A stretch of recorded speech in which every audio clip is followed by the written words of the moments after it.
Kept you waiting, huh?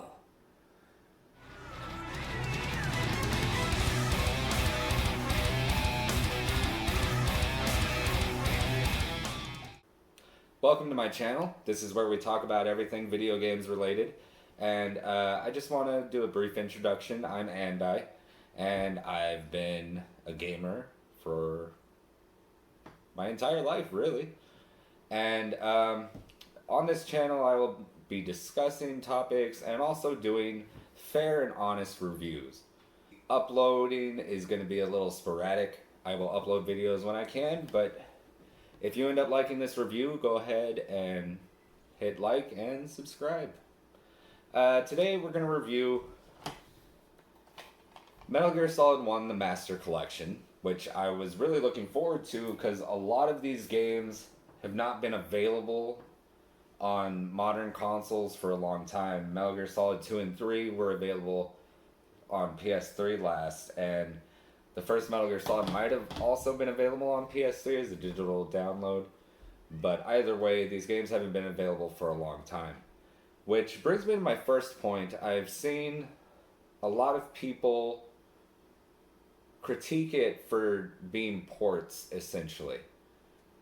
And I think people take for granted what it takes to get these games to look really good on a 4K TV.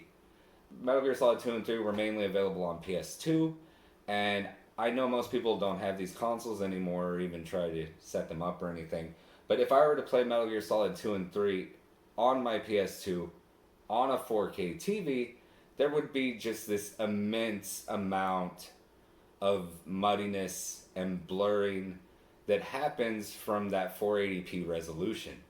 And if you were to play them side by side, you would see that the Master Collection is actually doing a lot for these games, especially Metal Gear Solid 1. I mean, of course, it still looks like a PS1 game, that's what it is, but it's really being upgraded by being available on these modern consoles.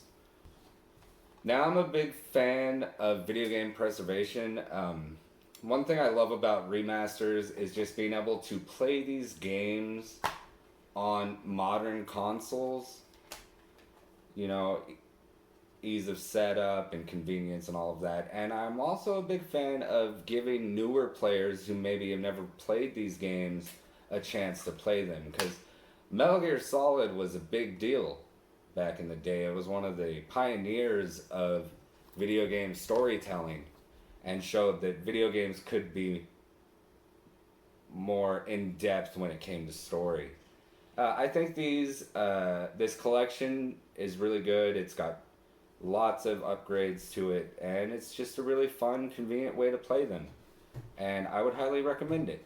The price point was $59 for new, which is a great price if you think about it for getting 3 games. 5 actually.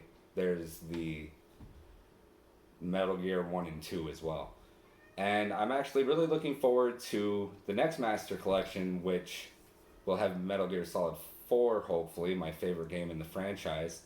That one actually needs a lot of help too. I played it recently on PS3 on my 4K TV, and it had a lot of edging and blurring, and it could really benefit from the remastered treatment.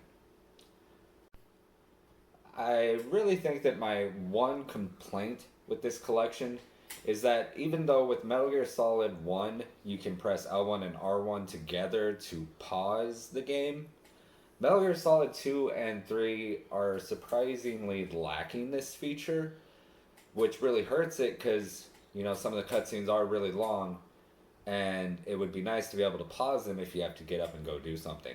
So that's really my one complaint. Other than that, this is a great way to play these games on modern consoles, and I essentially would recommend it. Thank you for tuning in, and I'll see you next time.